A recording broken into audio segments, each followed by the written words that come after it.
What if everything we thought we knew about Jon Snow had been a lie, but not in the way we expected? What if Ned Stark had never whispered the truth to Jon about his mother, because there was no other mother? What if, from the very beginning, Ned Stark claimed Jon as his true-born son, not just in secret, not just as a nephew hidden behind honor, but publicly, defiantly, as his real child? The winds at Winterfell blew harder that year. Jon was 16 when it happened, tired of whispers, tired of glances, tired of never being looked at the way Robb was, tired of being the Snow at a Stark table. The bastard. The afterthought. It started with a fight in the yard. Robb was away hunting. Theon had mouthed off about Jon's place in the world and fists had flown. Maesters were summoned. Catelyn was furious. As usual, but something snapped in Ned that day. Maybe it was the way Jon stood there, bleeding from his lip, pride undented, refusing to apologize. Maybe it was the look in Catelyn's eyes, disgust again, that did it. Or maybe Ned Stark had simply had enough of carrying a burden no one thanked him for. Not the realm, not his family, and certainly not Jon. He called for the hall to be cleared. Then he summoned Jon, Catelyn, Maester Luwin, and most of the household staff. Sansa, Arya, Bran, and Rickon were there too. He made them all stand and listen. "This boy is not my bastard," Ned Stark said. "He is my son, my blood. Born of a woman I once loved, long before Catelyn." The hall froze. Maester Luwin's mouth opened, then closed. Arya blinked like she misheard. Sansa turned pale. And Catelyn looked like her heart had been split open. In that moment, it wasn't just about Jon. It was about decades of resentment, swallowed pride, and silent rage. She had raised another woman's son in her home, next to her children, and now she was being told it was all a lie. "The lie of protection," Ned added, perhaps trying to soften the blow. "I said he was my bastard to protect her family. To protect him, but I tire of lies. He is Jon Stark, and from this day forward he shall be known as such." Okay, hold up. Let's pause for just a second. What? Did Ned just tell the world Jon is his real son? Not Lyanna's? Not Rhaegar's? Are we saying there's no Tower of Joy? No secret Targaryen bloodline? Yup. In this version of Westeros, there's no whispered lineage. No R plus LJ, there's only NJ, and trust me, this changes everything. Because in Westeros, names mean power, and a Stark claiming a son, even retroactively, changes the political landscape faster than wildfire under the Sept. Back to it. News spread quickly. At King's Landing, Varys raised an eyebrow. Littlefinger laughed behind his fingers. Ned Stark with secrets, that's a first, but neither took it lightly, because if Jon was legitimate, then the line of succession in the north had a new branch, a dangerous one with nothing to lose. Catelyn, of course, was furious. The Cold War between her and Jon escalated. She could hardly look at Ned, let alone Jon. She moved her sleeping quarters. She forbade Jon from attending family dinners. But now Jon had rights. He could speak in court. He could ride with the Stark banner. And when the ravens came from the wall inviting noble sons to join the Night's Watch, Jon no longer felt obligated to accept. He wasn't the outcast anymore. Not quite, but identity is a strange beast. Jon had spent his whole life thinking he was less than, that he didn't belong. Now suddenly people bowed their heads, used the word "my lord" around him. And yet, it didn't feel real. It felt stolen, or worse, fabricated. Even Robb didn't know what to say. They had grown up like brothers, but now Jon wasn't just a half-brother. He was a rival, the heir to a different claim. Her name that could split the north if ambition grew in the wrong soil. And here's where it gets insane, because when Robert Baratheon arrived in Winterfell, expecting to ask Ned to be Hand of the King, he wasn't just looking at his old friend anymore. He was looking at a man who had publicly claimed a son outside his marriage, a nobleman with a potential legitimacy scandal. "Cersei will never allow this to stand," Ned told Jon that night. "Not with your name, not with your future," and she didn't. Within weeks of Robert's departure, whispers filled court, that the Starks were planning to seat Jon as heir, that perhaps Ned would declare him Warden of the North one day, that he was building his own dynasty, and in King's Landing, Cersei Lannister sharpened her knives. You still with me? Because what comes next is where the dominoes really start falling. See, when Bran fell from that tower, and things began to spiral into war and treachery, Jon didn't ride to the wall, he stayed. And because he stayed, he trained harder. Rode alongside Robb, fought when Theon and others mocked him. And when Ned left for King's Landing, Jon was left in charge of Winterfell. Not Theon, not Maester Luwin. Jon. And when Robb marched south after Ned's arrest, who do you think he left behind to protect the north? You guessed it. Jon Stark.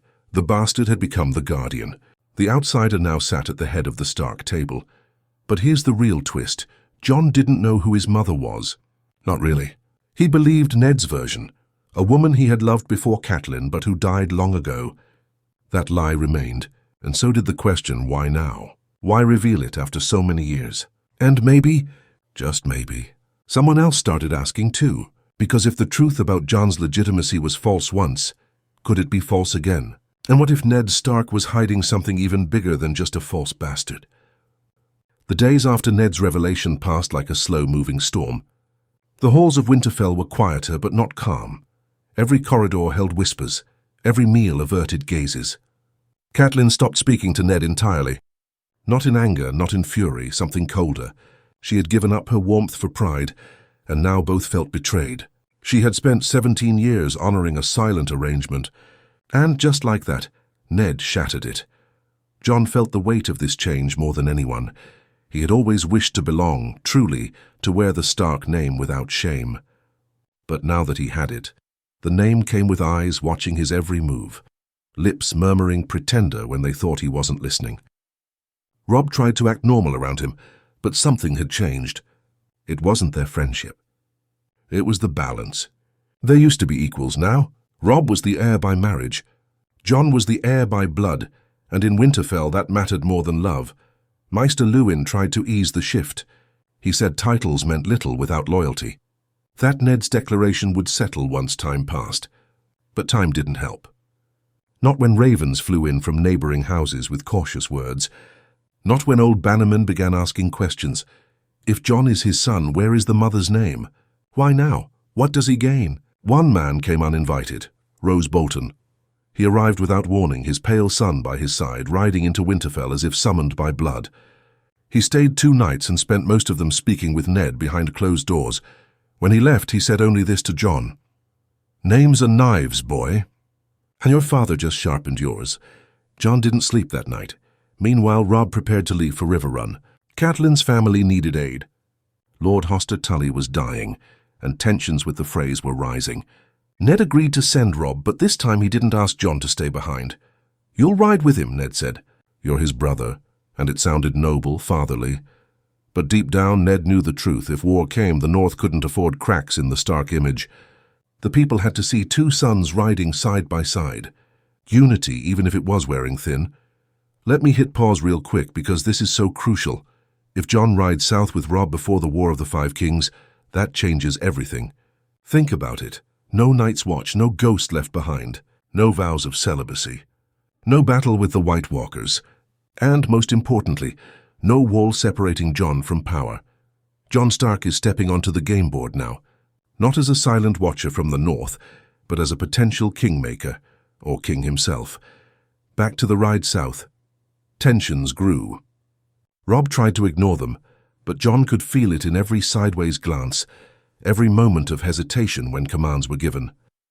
The men respected Jon, some more than they respected Robb. Jon trained harder, spoke less, and observed more. And it wasn't long before he started noticing patterns. Men swore loyalty to Robb, but some watched Jon when they did.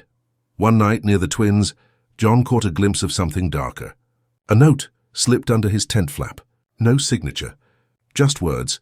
Wolves eat their own when the food runs low. He burned it before Robb could see. At River Run, the political games sharpened. Walder Frey offered his bridges at a cost. Robb would marry one of his daughters. But before the ink could dry, the old man made a counteroffer in private. Or the other one. The Quiet Wolf. The new one. Robb didn't know. Ned never heard. But Jon did. He turned it down, of course. But he didn't forget. He started realizing how much he was worth to other houses. Not as a bastard. Not anymore as a Stark, and that's when it hit him. The weight of what Ned had done wasn't a gift. It was a burden, a spotlight, a knife at his throat that others could twist whenever they pleased. Okay, let me ask you something right now. Would you want to be legitimized if it meant becoming a threat to your brother? Would you want a name that turned your family into rivals? Because that's exactly what Jon faces now. And the moment he realizes it, he starts pulling back. He volunteers for scouting missions, avoids war councils, lets Robb lead. But fate doesn't care about humility, because war came anyway. The Lannisters marched. Ravens flew. Ned Stark was imprisoned for treason, and suddenly the North burned. Robb called his banners. Jon rode beside him. But the whispers followed. Some lords thought Jon would make the better commander. Others feared he'd claim Winterfell if Robb died. At the Battle of the Whispering Wood, Jon saved Robb's life, cut down 2 knights trying to flank him. Everyone saw, everyone cheered, and for the first time Robb looked afraid of his brother. He never said it, never accused. But the next war council, Jon wasn't invited. Back in Winterfell, Catelyn took advantage. She wrote letters to lords who once followed House Tully. She spoke of loyalty, of purity of blood, of true heirs. She painted Jon's rise as a threat to every legitimate child in the realm. She didn't mention Rhaegar. She didn't have to. She just called Jon what he had always feared, a mistake, and Ned. Ned started to regret the truth, not because he didn't love Jon, but because he saw what it was doing to his family. His name, his house, but it was too late. The words had been spoken. Okay, deep breath, because here's where this story takes a hard left. Jon is offered command of a flanking army. Not by Robb, by greater number. Let the wolf prove himself, he said. Let the younger son win us glory, Robb agreed. Or rather, he didn't stop it. So Jon rode into the Battle of the Green Fork, leading 4,000 men. And he won. He crushed the Lannister scouts, routed their forces, sent Tywin himself retreating. The banners sang his name. The North called him Jon Stark the Bold, but victory has a cost. And that cost was Robb's throne. And that cost was Robb's throne. The North had never crowned 2 kings, not in its long blood-soaked history. But as ravens flew and rumors thickened, that's exactly what was beginning to happen. Not through declarations, not through rebellion, but through whispers, side glances, and the slow erosion of loyalty that comes when people see strength in one man and indecision in another. Jon had returned from the Battle of the Green Fork a hero. He didn't want fanfare. He didn't raise his voice. He simply did what Ned had taught him: lead with honor, fight with discipline, speak little, watch much. And that terrified the North more than anything else, because Robb was brave, yes, but Jon was undeniably Stark, every inch of him. And with his newfound legitimacy, no one could pretend otherwise. Robb greeted him warmly when he returned. He praised his strategy, called him brother in front of every bannerman. But his eyes betrayed something else, something sharper than jealousy. Something more dangerous, doubt. That night, in the war tent, it was quiet, just the 2 of them. And finally, Robb asked the question that had been boiling since the day Ned made his announcement. Do you want it? Jon didn't ask what. You know what I mean, Robb said, jaw tight.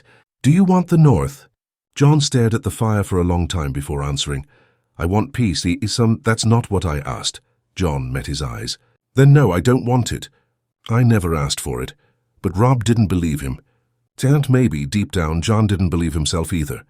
Let me hit you with this now, because this moment right here, this is the fracture. This is the instant where brotherhood becomes rivalry, even if neither one says it out loud, because in Westeros, intentions don't matter. Only perceptions, and right now half the realm thinks Jon Stark should wear a crown, even if he doesn't want it, especially because he doesn't want it. Catelyn saw it happening before Robb did. She watched the men who once praised her son now toast Jon in mead halls. She listened to bannermen whisper strategies and called Jon measured, wise, calm under pressure.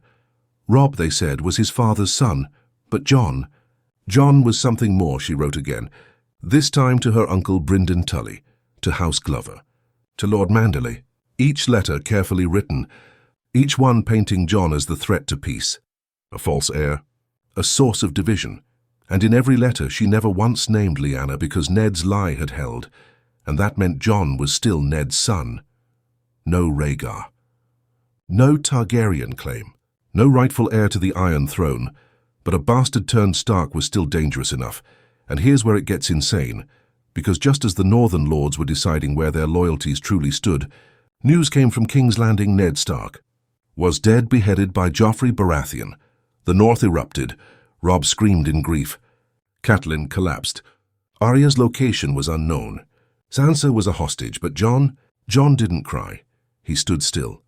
And then he acted. Okay, quick question. How would you react if your father was executed by the same kingdom he bled for? If your name had been doubted, and now it bore the blood of a martyr? Jon Stark did what few expected. He called a council, not Robb, Jon. He gathered every bannerman still loyal to House Stark, not to claim Winterfell, not to raise banners but to demand war. This isn't vengeance, he said. This is justice, and somehow they listened. The Greatjon, Mormont, Karstark, they nodded. They agreed. And just like that, the army that had been Robb's now divided in spirit. Robb still rode at the front, but Jon's shadow loomed larger behind him. At the next battle, the one at Oxcross, Robbie faltered. He misjudged a Lannister movement. 200 men died. And the whispers grew louder. That night, a few lords came to Jon's tent. They didn't kneel. Not yet, but they asked, "If something happens to Robb, will you lead us?" Jon said no, but the damage was done. By the time they reached the Riverlands again, the north was a cracked foundation. 2 wolves, 2 sons, 1 crown, yet claimed by neither. And then came the final straw. Robb broke his oath to the Freys. He married Jane Westerling.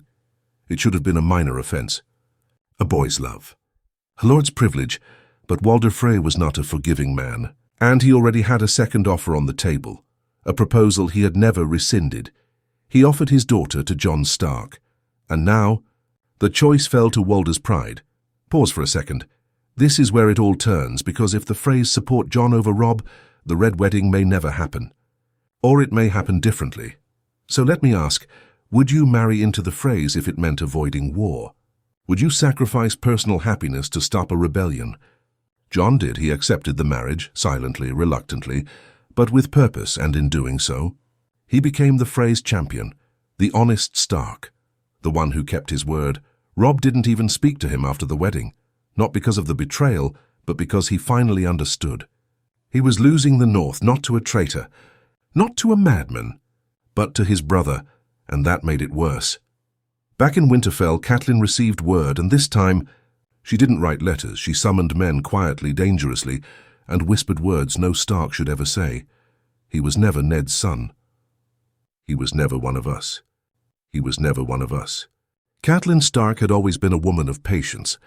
She bore the weight of silence for 17 years, swallowing the humiliation of another woman's child living under her roof. She raised her children to be noble, dutiful, loyal.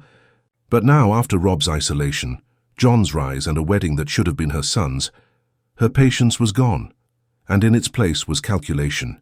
She could feel it in her bones. The North was slipping from Robb's grasp, not because of Lannisters or Freys or traitors, but because of Jon Stark, and now she wanted the truth. Not Ned's version, not the half-answer whispered at Winterfell. The full truth. So she sent riders to the Vale, to Howland Reed, to old knights who had served beside her husband, to masters who were known for forgetting nothing.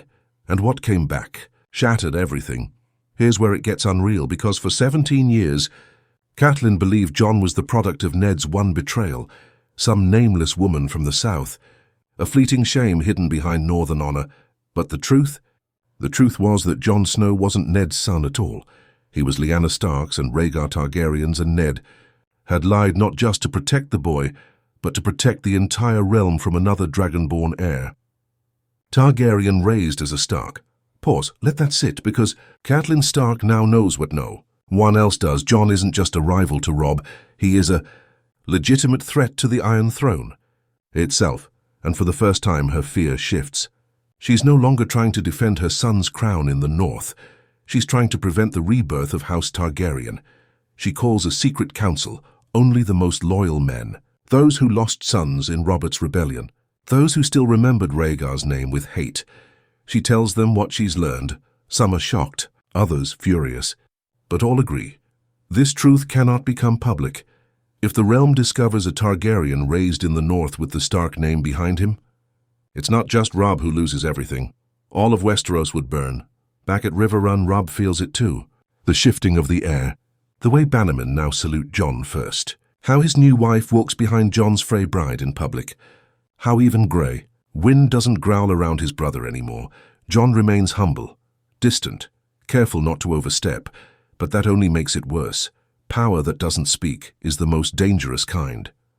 And the North? The North loves a silent wolf. Then the unthinkable happens. News arrives from the south.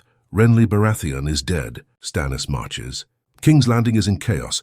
The Lannisters are weak, and some northern lords begin whispering, why not Jon? Why not a new king? Why not someone untouched by war mistakes? Why not the son of Ned Stark, his true son?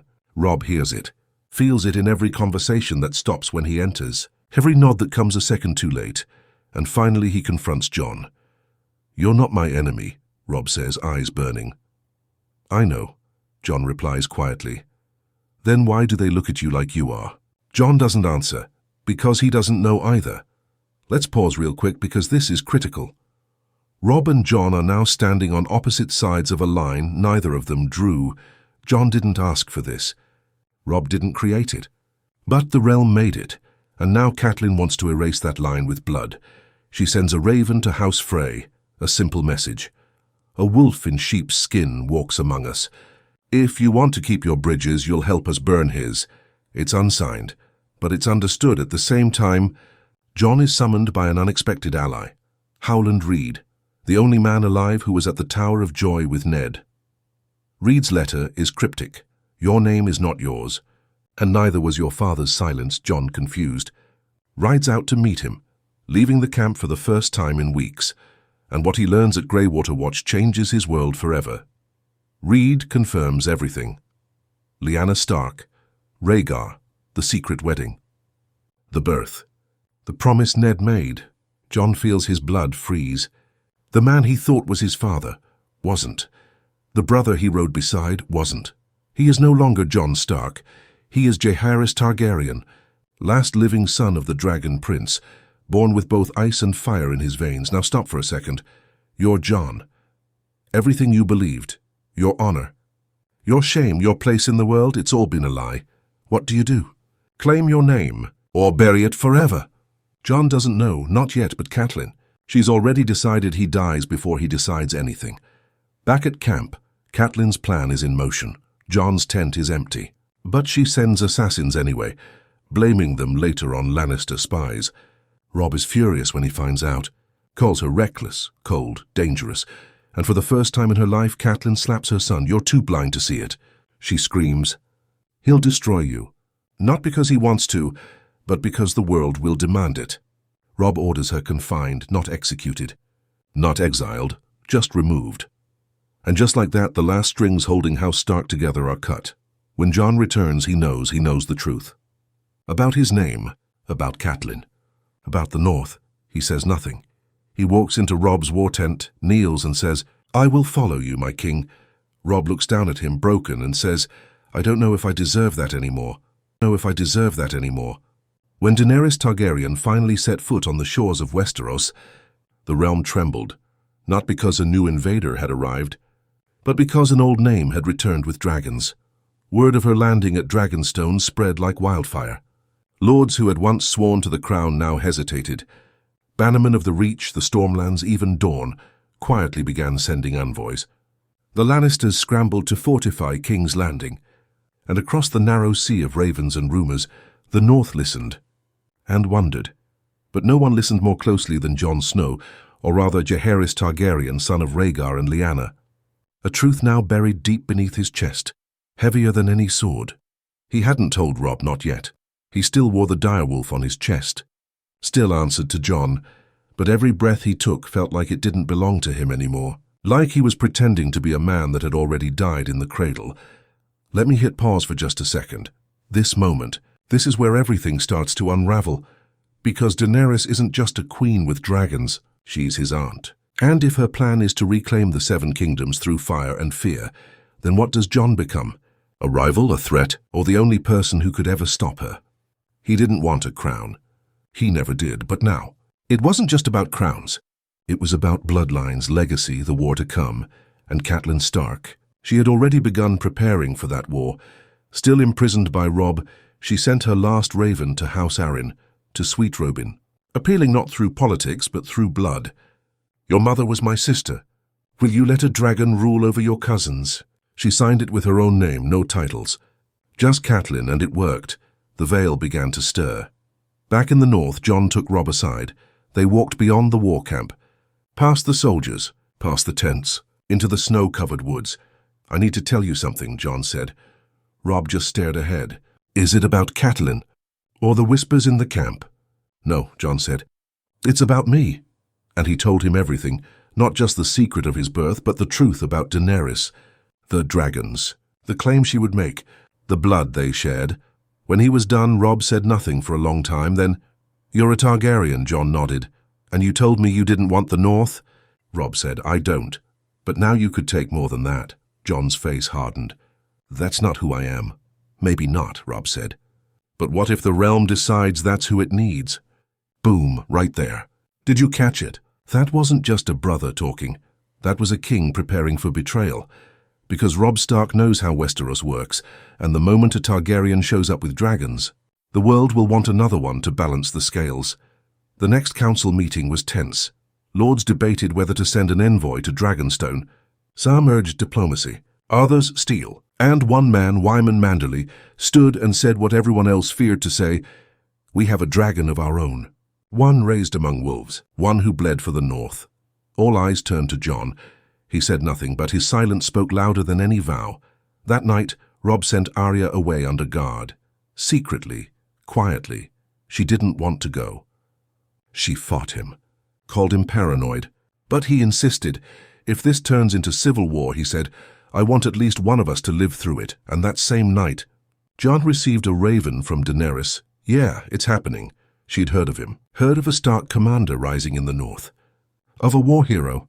Of a name once burned into her family's shame, now resurrected with honor. But more than that, she had heard whispers of his true name, Jaehaerys. The raven read, "I do not know if you are real, or if your blood is truly mine. But if you are, then you are the last flame of a dying house, and the fire must rise together." She invited him to Dragonstone, not as an enemy, as family. The next morning, Jon rode out alone. No Freys, no bannermen. No Stark guards, just Ghost, and a choice. He didn't tell Robb where he was going. He couldn't, because if he was wrong about Daenerys, he'd never return. Pause. Ask yourself, if you had the blood of 2 dead houses inside you, if your truth could start a war, would you reveal it, or would you bury it for peace? Jon chose neither. He chose to face it. At Dragonstone, the sky was ash and wind.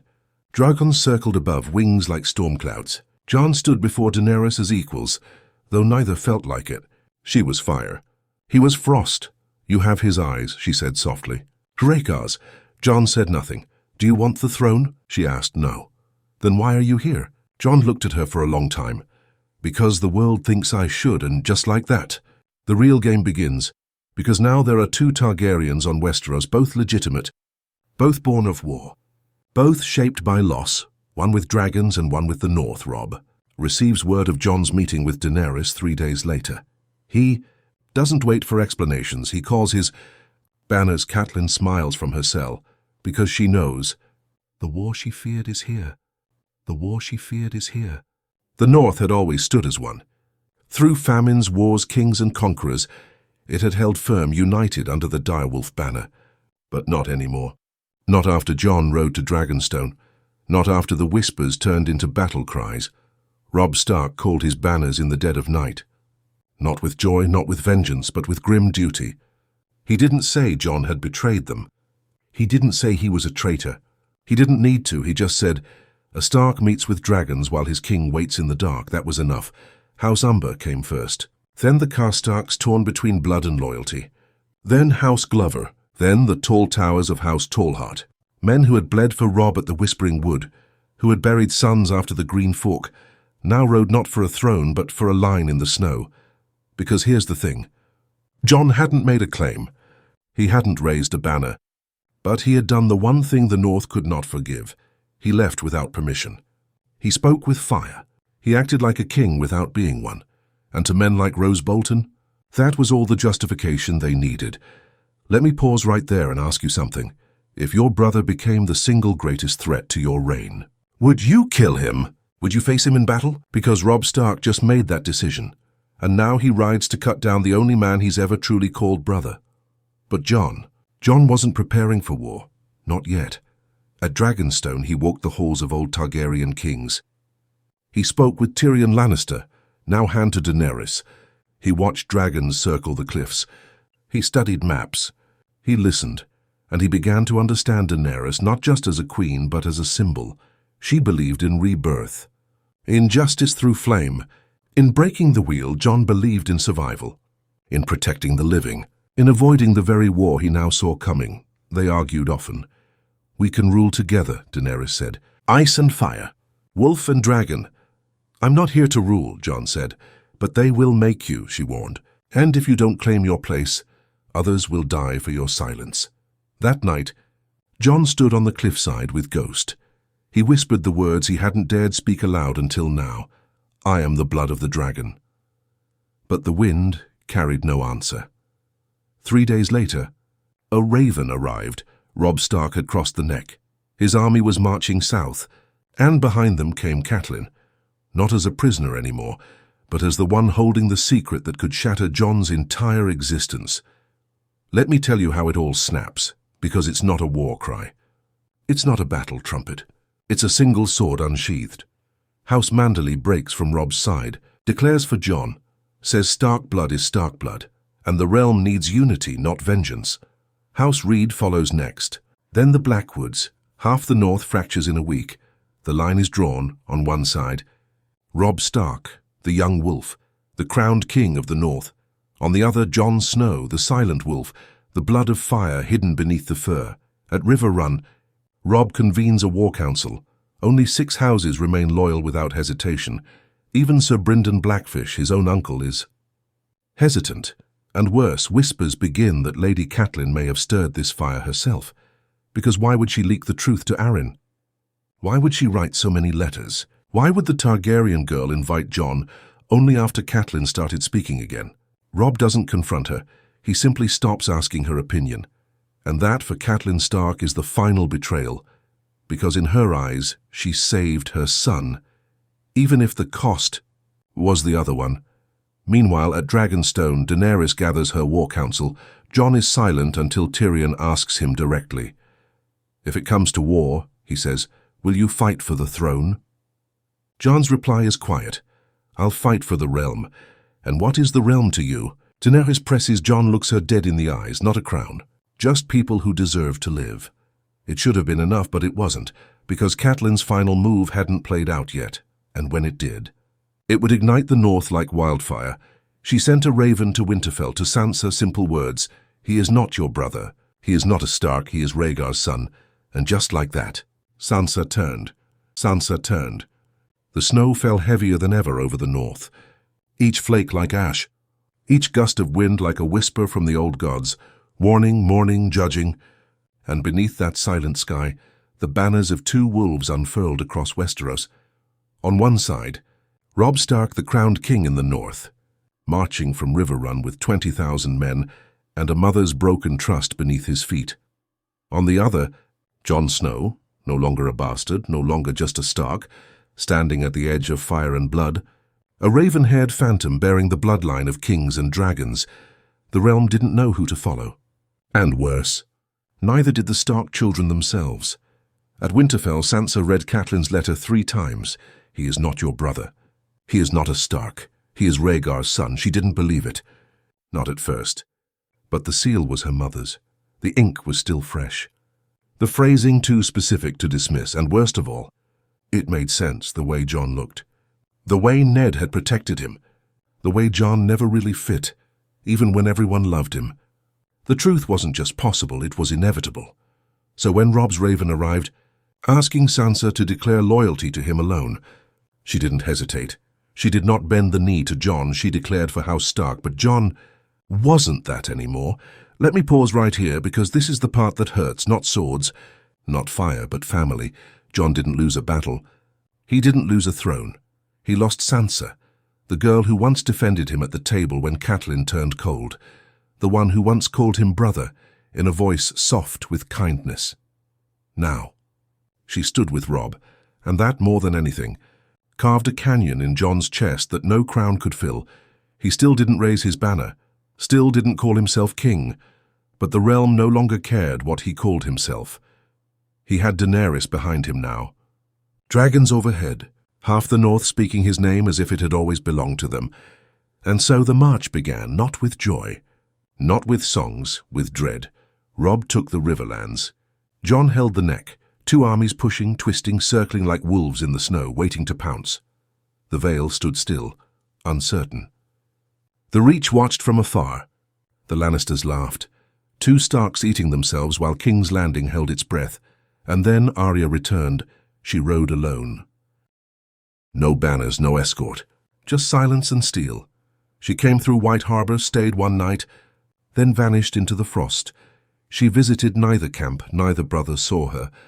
But in the dark, she watched them both. She saw Robb's pride. She saw Jon's grief. And she saw the North turning into a blade, honed not for the Lannisters, not for the White Walkers, but for itself. She left no messages, only a note at Winterfell. Under her old bed 4 words, written in charcoal. Starks don't kill Starks. But it was already too late, because Catelyn made one last move. She sent a letter to Daenerys herself, a warning. He is not yours. He is not Rhaegar's son. He is just Ned Stark's lie. He will take your throne the same way he took your brother's. And Daenerys, changed, no longer sisterly, no longer curious, now suspicious. When Jon returned to Dragonstone, she confronted him. You lied to me. I didn't, he said.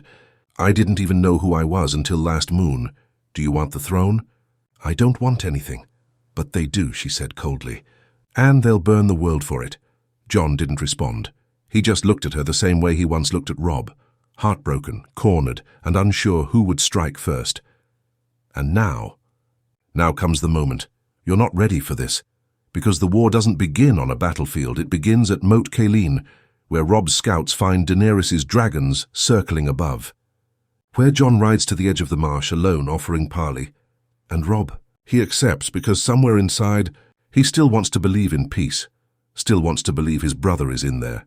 Still wants to believe Ned Stark's sons don't have to bury each other. The meeting is brief. Cold wind. Soft snow. No smiles. Jon speaks first. I didn't start this war, Robb, but you became the reason for it. Jon, I never claimed anything. Robb, you claimed Daenerys. Jon, she's not a crown. She's a warning. Robb's eyes narrow. And what are you, Jon? A promise or a threat? Silence. Ghost growls. Grey wind bares teeth. And then Jon says the one thing that breaks Robb's heart. Ned lied to both of us. That night, both camps prepare for war. Jon doesn't sleep. Robb sharpens his sword. Arya, unseen, watches from the shadows. And Sansa? She weeps alone in the godswood of Winterfell, praying to trees that no longer answer. And then at dawn, the dragons come, 2 screaming through the sky like vengeful gods. Daenerys flies one. Jon rides the other, and Robb Stark stands beneath them, sword drawn, wolf at his side, eyes locked on the sky. The North has never seen anything like it. The sky burned, not with fire yet, but with the promise of it. 2 dragons circled over the frost-bitten fields of Moat Cailin. Black wings beat against the cold northern air. Snow blew like ash, and below them, thousands of northern men stood still as stone, their swords sheathed, their hearts racing. The North had never seen dragons. Not since Aegon, not since Conquest. Now they saw 2, and both answered to Starks. Robb stood in the front line. No armor on his face. He wanted them to see him. To see that their king was not afraid. Grey wind growled beside him, but Robb didn't flinch. He looked up at the dragons, and wondered if today would be his death. He expected Jon to be on Daenerys' left, but he wasn't. Jon wasn't in the sky at all. Instead, Jon had done the unthinkable. He dismounted. He walked through the snow with no banners behind him, no army, no speech. Just him. Just Ghost. Just that familiar walk. The same as the boy who used to chase Robb through Winterfell's halls. He walked until he was halfway between both armies. Then he knelt. Let me stop right here because... What? Are you getting this? Jon Snow, no Jaehaerys Targaryen, kneels alone in the middle of the battlefield. No swords drawn, no dragonfire, no demands. He doesn't claim a crown. He drops his sword into the snow and surrenders to his brother. This is where everyone watching, every bannerman, every general, every lord, starts holding their breath. Because if Robb orders the charge now, Jon dies, and if he doesn't, then everything changes.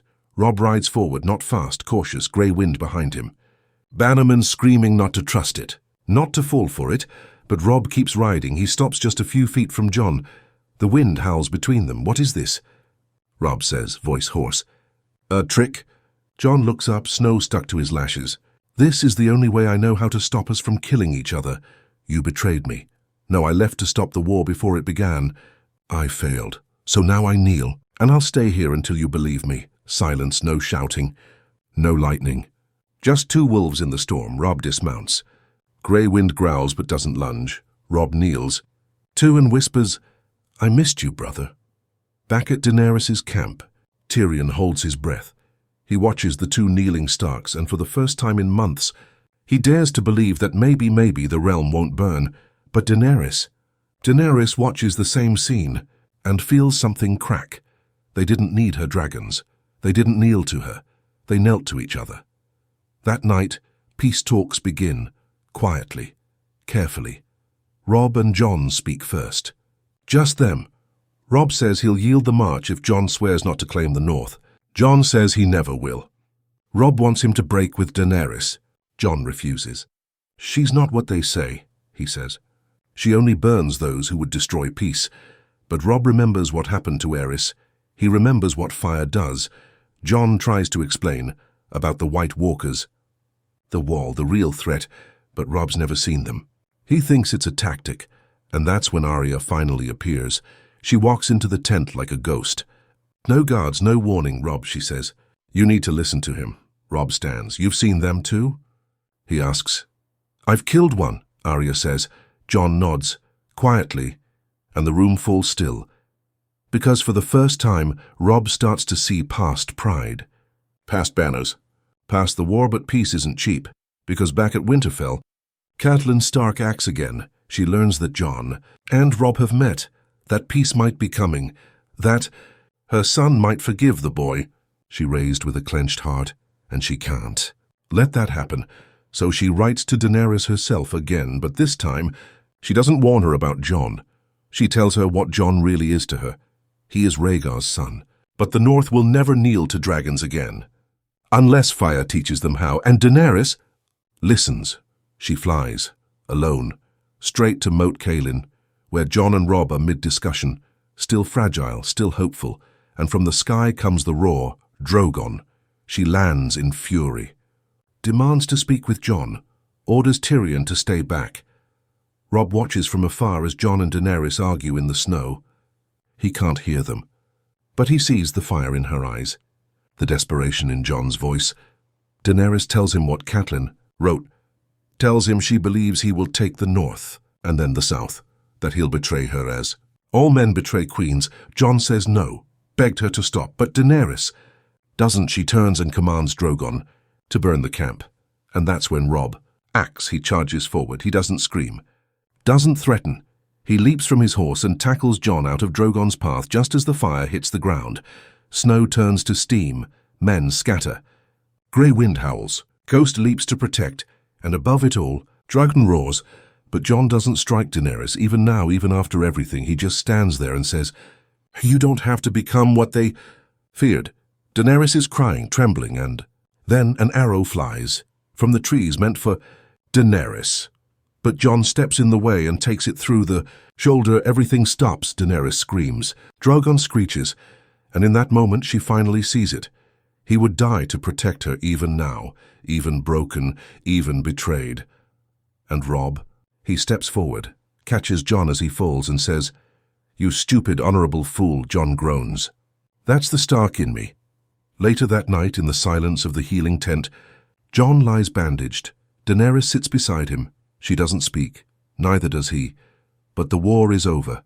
Catelyn is exiled. Arya vanishes again. Sansa remains at Winterfell, watching. Waiting, wary, Robb returns to the north. King no longer. Just Robb Stark, Warden of the North, and Jon. Jon stays behind, not as a king, not as a prince, just as a man trying to stop the realm from tearing itself apart again, because the real enemy still waits beyond the wall. And ice? Ice is coming. But for now, the wolves have not eaten each other. They've survived, and sometimes that's enough. And sometimes that's enough.